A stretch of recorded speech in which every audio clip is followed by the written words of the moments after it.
Maxwell Farms here in Collingwood.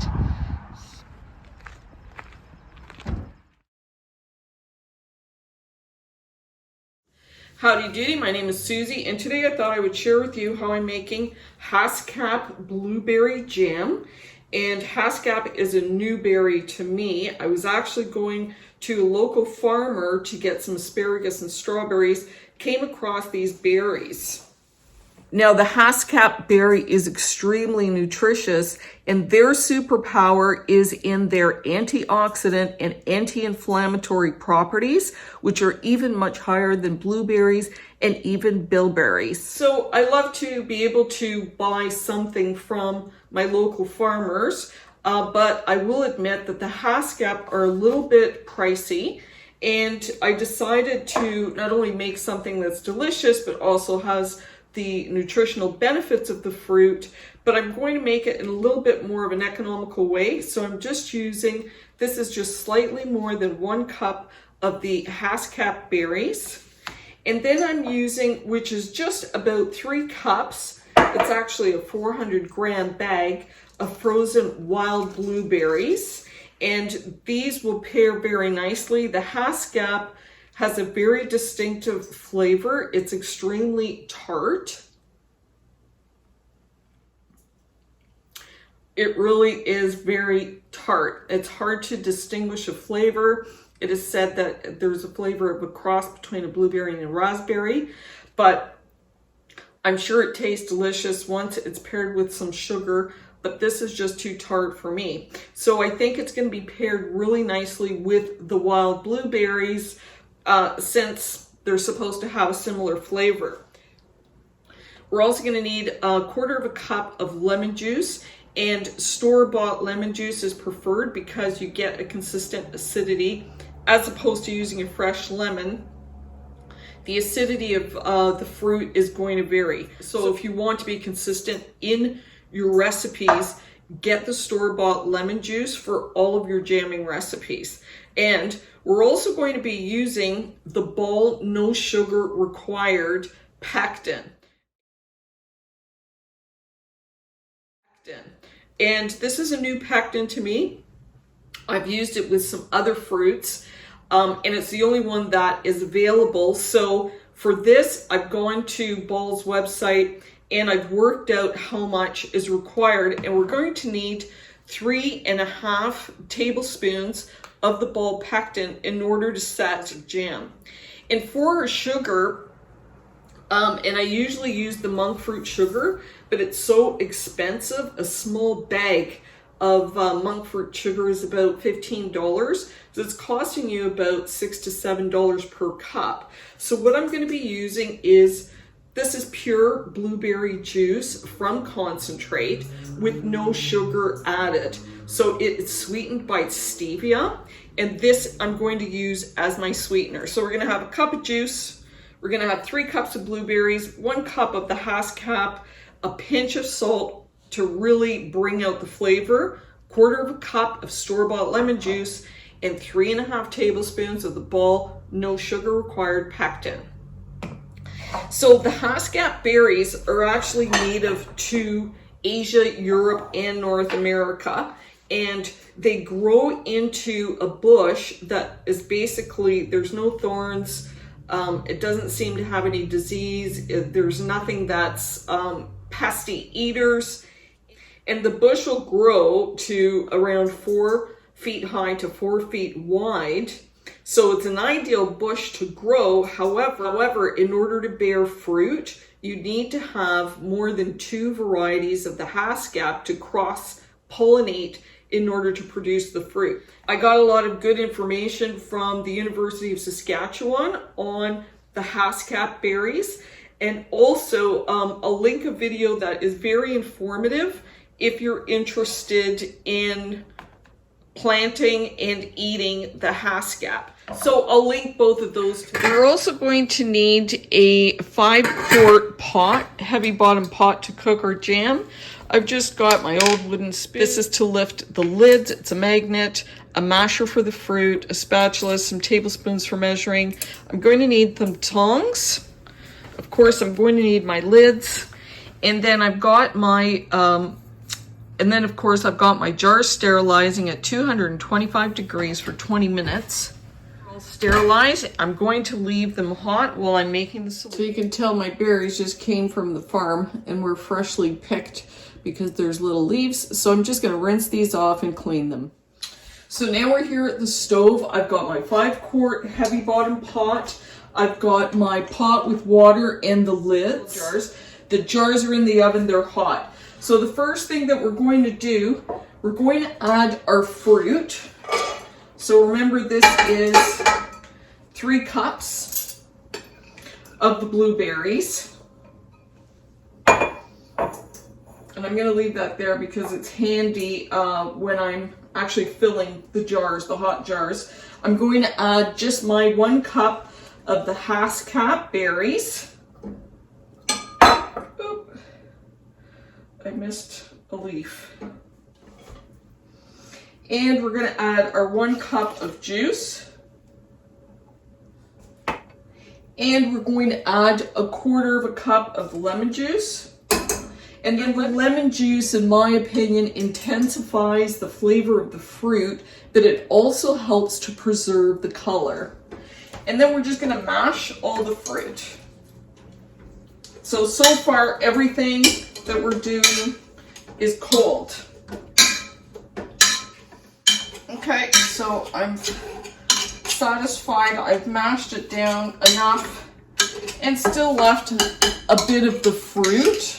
So you can see it's crushed berries, and you want to mash them while they're fresh because it's going to reduce the cooking time, which means it's going to reduce evaporation, and also it's going to preserve more of the fresh flavor because we won't be cooking it as long. So that's all mashed, and I'm going to add just a pinch of salt. And really, we're talking about 1/8 of a teaspoon. So I add the salt for no other reason other than it really enhances the flavor of the berries. Much like if you added a touch of salt to your food, it brings out the flavor. Now I'm going to start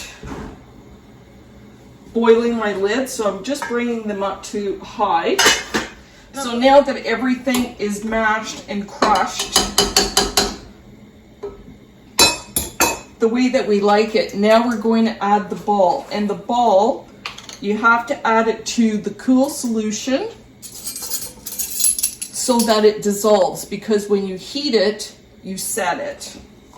So we're going to add 3.5 tablespoons. 1, 2, 3.5. I like using a wooden spoon. And then just stir that to combine it and just make sure it's all mixed and dissolved into the solution. So just take a minute to really stir that in. So I've dissolved all of the pectin. My lids are boiling. Now is the time that I want to taste this to see if it's sweet enough.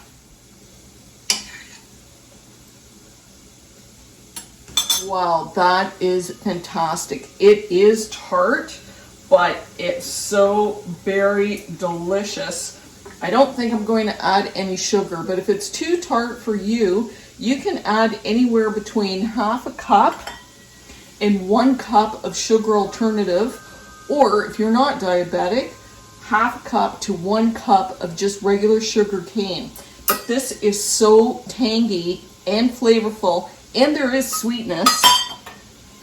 I'm going to cook it just the way it is. Now before I start cooking, because this is going to go fast, once this comes to a rolling boil, we're going to have to hard boil it for 1 minute. So I'm just going to get everything ready so that I can pack my jars as soon as my solution is cooked. So I've got my station ready. This is still my cold solution. I've got my 2 measuring cups. I use this to scoop because it gives me exactly 1 cup for each jar, and I sling it on a larger cup. I've got my tongs. This will help me remove my jars from the oven. And I've got my magnetic wand to help me remove my lids from the boiling water. So now we are ready to go. What we're going to do is we're going to bring this on high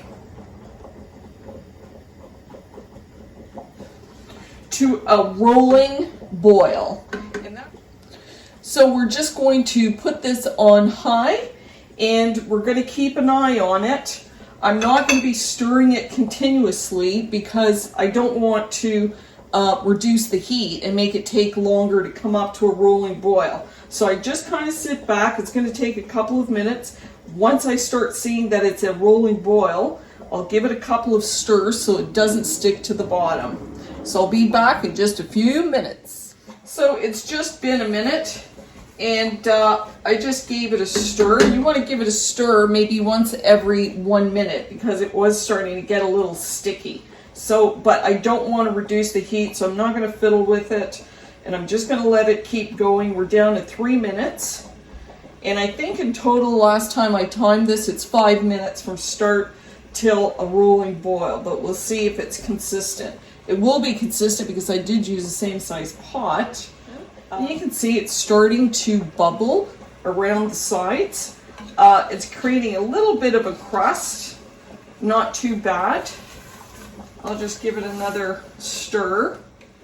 Now once we hit the rolling boil here, that is the time you add your sugar if you are adding sugar. If you're following this recipe the way I'm making it without the sugar, we're going to bring this to a rolling boil, then we're going to stir it, and then we're going to bring it into a hard boil and time it for 1 minute. Now, in order to reduce the foam, you can add a pat of butter.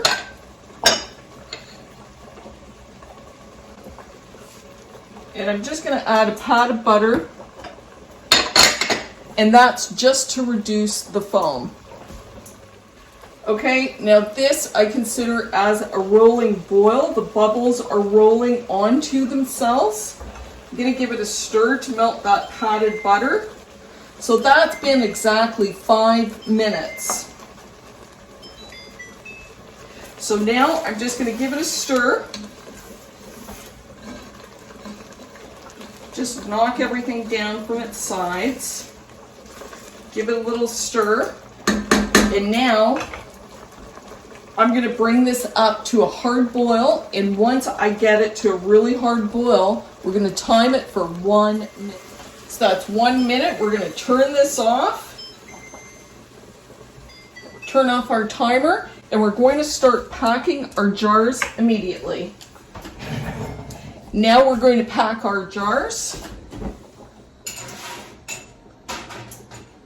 We're going to pack them at a time, and we're going to fill them up and just leave 1/4 of an inch of headspace.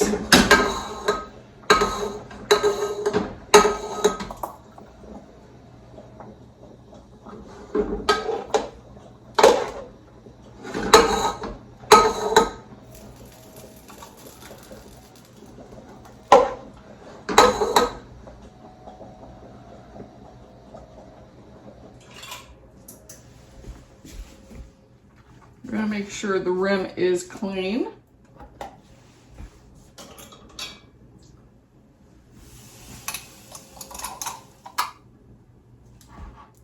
So we got a yield of 3 jars of the jam, plus I would say maybe less than 1/4 cup extra.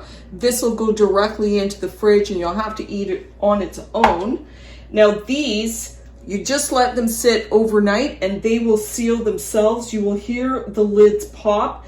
They'll become concave, and then tomorrow morning we can tighten up the lids. So this is our jam, and actually it's already set.